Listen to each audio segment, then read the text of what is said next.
Hola, hola, buenas tardes amigos y amigas. Soy Sebastián Izquierdo, esto es Capitalismo Revolucionario y hoy día les voy a explicar cuáles son las seis razones por las que el país se fue a la mierda. Son seis razones por las que no solamente la elección que recién pasó, sino la elección anterior y los últimos 30 años han sido una caída constante en términos políticos. Y te voy a decir, sí, pero la economía ha ido para arriba. Claro, sí, efectivamente. Pero no estamos hablando de la economía. Estamos hablando de ganar terreno político.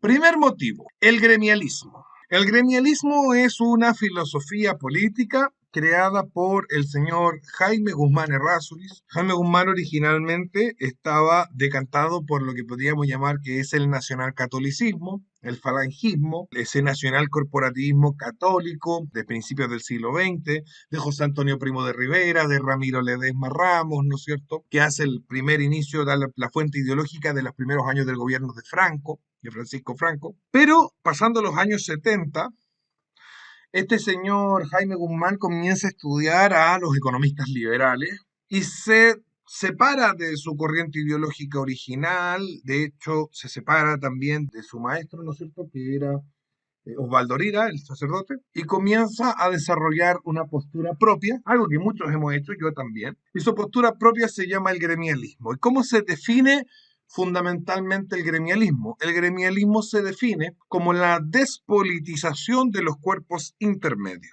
¿Qué significa la despolitización de los cuerpos intermedios? La despolitización de los cuerpos intermedios significa que todo lo que se encuentre entre el Estado, el gobierno, ¿no es cierto?, los tres poderes del Estado republicano y el individuo, la persona, deben ser organismos tecnocráticos, científicos, fuera de valores, fuera de política, sin aplicación de valores. Los valores los tiene el individuo, puede ser católico, evangélico, no sé qué, tiene sus valores, o satanista, tiene sus valores. Los valores los tiene el gobierno, los jueces, el presidente y los diputados, pero las empresas, los sindicatos, las iglesias, los gremios, las corporaciones, las fundaciones, las ONG, las familias, los barrios, etcétera, las juntas de vecinos, los municipios, no pueden tener características políticas, deben estar divorciados de cualquier pensamiento que pueda ser valórico en un sentido político. Despolitización de los cuerpos intermedios.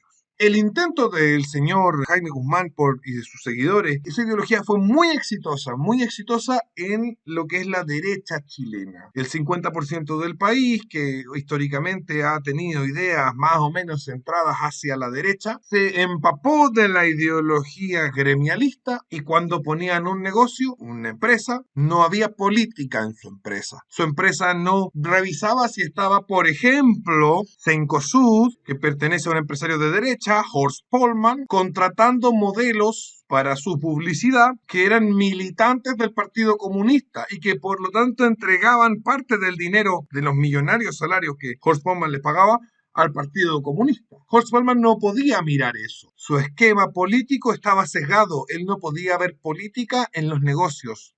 Gremialismo. Y así puedo dar mil ejemplos. Cuando Fruna les regaló todos los insumos para su tremenda fiesta que hicieron Beno Espinosa con el Socias y todo lo demás, donde todos los comunistas se dedicaron a pasarlo bien en esa fiesta que hicieron en el Teatro de la Universidad de Chile, el señor de Fruna, que no es una persona de izquierda, es una persona de centro derecha, no podía darse cuenta que estaba fortaleciendo a la izquierda, porque estaba infectado de un virus ideológico gremialista que le decía esto no tiene nada que ver con política, aquí estamos haciendo negocios. Así fue como se perdieron todos los sindicatos, se perdieron todos los gremios, se perdieron todos los centros de alumnos, se perdió la familia. Lo normal es que un padre de derecha le enseñe a pensar como persona de derecha a sus hijos después de almuerzo, en las reuniones familiares, etcétera. Pero de acuerdo a la mentalidad gremialista, la familia no puede tener que ver con política. Entonces ese padre dejó que el profesor lo infectara con ideas comunistas al niño y no fue capaz de guiarlo por el buen camino. El gremialismo infectó la mente de los padres, infectó la mente de los obreros, infectó la mente de los sacerdotes, infectó la mente de los pastores evangélicos, que además decían, cosa que esto pasa solo en Chile, en ningún otro país, es que los pastores evangélicos digan que porque Romanos 13 dice que la autoridad la pone Dios, entonces no hay que meterse en política, no hay que votar. Gente dice, oye, faltaron como 5 millones de personas que votaran. Bueno, Por ahí están los evangélicos, que los pastores les predican que por ningún motivo voten, que es casi que pecado mortal ir a votar, porque es meterse en el gobernante y que el gobernante lo pone Dios. Mentalidad gremialista, ajustada a la Biblia en función de una interpretación antojadiza, como todos los protestantes. Esos espacios fueron obviamente conquistados. Y fueron obviamente conquistados porque esos espacios son necesariamente políticos. Y siendo necesariamente políticos, si tú renuncias a ellos, otro los va a ocupar. Esto puede sonar repetido, lo vengo diciendo hace tiempo, pero es una de las causas, y aquí como estoy dedicando las causas una por una, las quiero decir todas. Vamos a pasar a la causa número 2, el Concilio Vaticano II. El Concilio Vaticano II, Chile es un país de mayoría católica, el Concilio Vaticano II normaliza que la Iglesia Católica sea progresista, niega la defensa de la propiedad privada que hace el Rerum Novarum, hace un subterfugio de que la propiedad tiene un destino en lo universal, casi como si le hubieran robado la idea de destino en lo universal a mi abuelo Guillermo Izquierdo Araya cuando hablaba de la nación. Y que por lo tanto, aquel que ha obtenido algo legítimamente, que el Rerum Novarum decía la propiedad no puede ser violada, la persona debe ser quedada con su propiedad, el Concilio Vaticano II va y dice, no.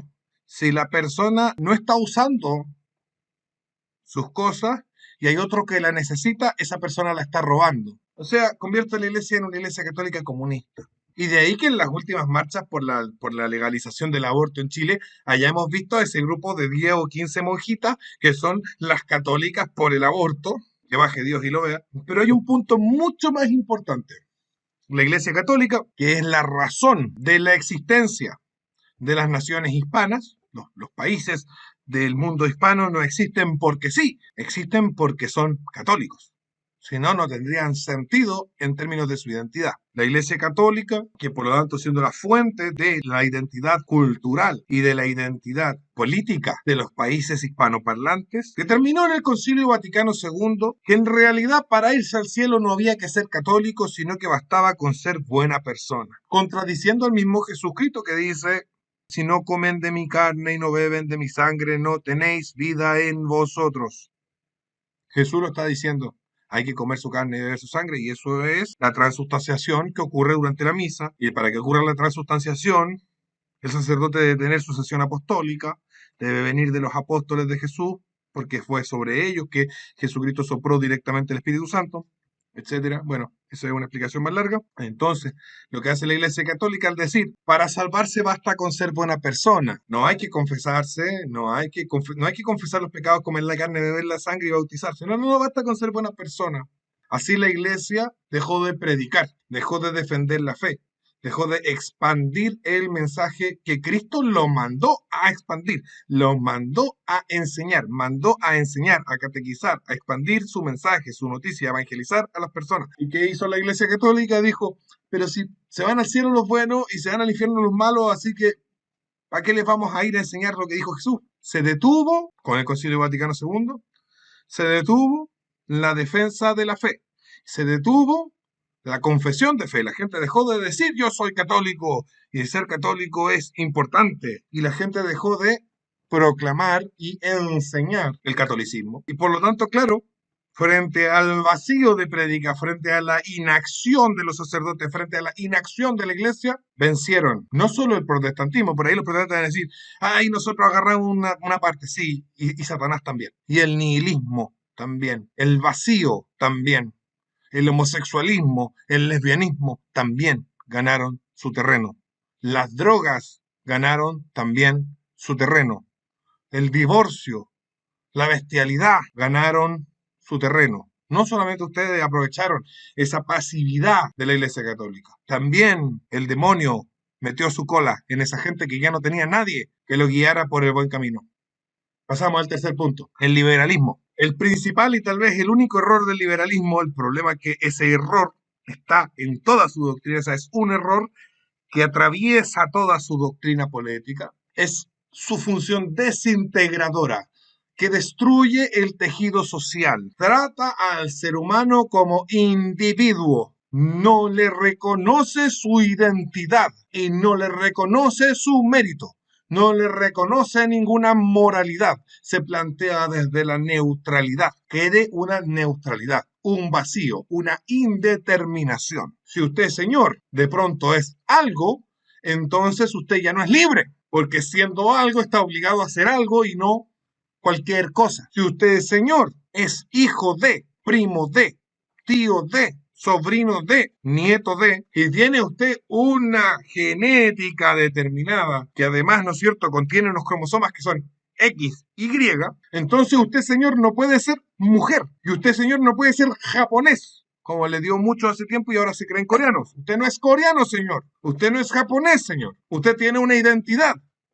Pero en tanto el liberalismo lo trata como individuo, él puede jugar a ser mujer japonesa o mujer coreana, desconociendo sus raíces, rechazando su identidad, porque si uno tiene una identidad, uno ya no es libre. Porque el momento que uno tiene una identidad, uno es algo. Y ser algo significa que no puedo ser otra cosa. Y de ahí deriva el número 4.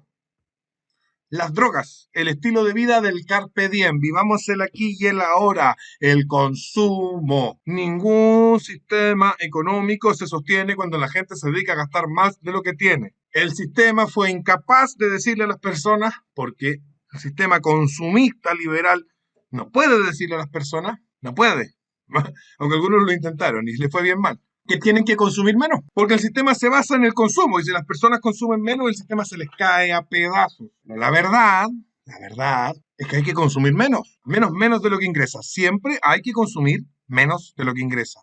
Es que yo gano tan poco que no me alcanza. Señor, le aseguro que si yo reviso sus cuentas, usted está gastando dinero en cosas que no necesita y que si nosotros hacemos un arreglo por aquí y por acá, le alcanza. Todo sistema económico, ya sea el comunista, capitalista, socialista, neonazi, galáctico, planetario y lo que sea, requiere para que sea sostenible en el mediano y en el largo plazo, mejorando de forma constante el nivel de vida de las personas, que se consuma menos de lo que se produce y no más de lo que se produce. Así de simple. Esa es una ley de la lógica. No podemos traer pan del futuro para comerlo hoy día.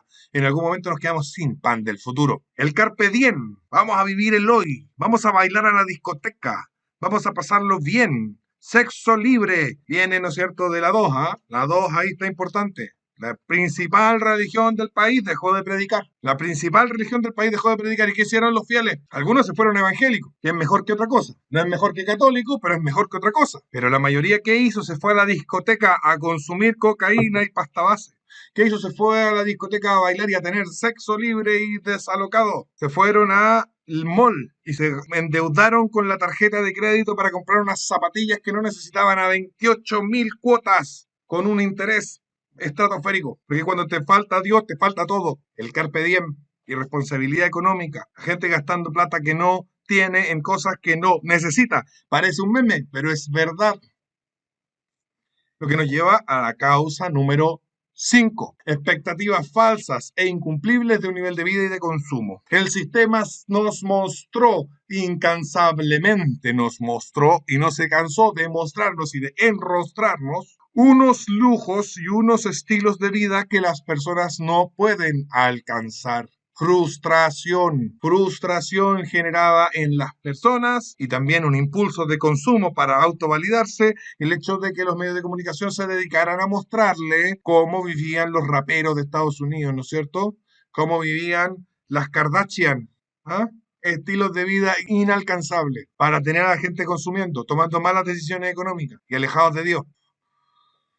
Y la causa número 6.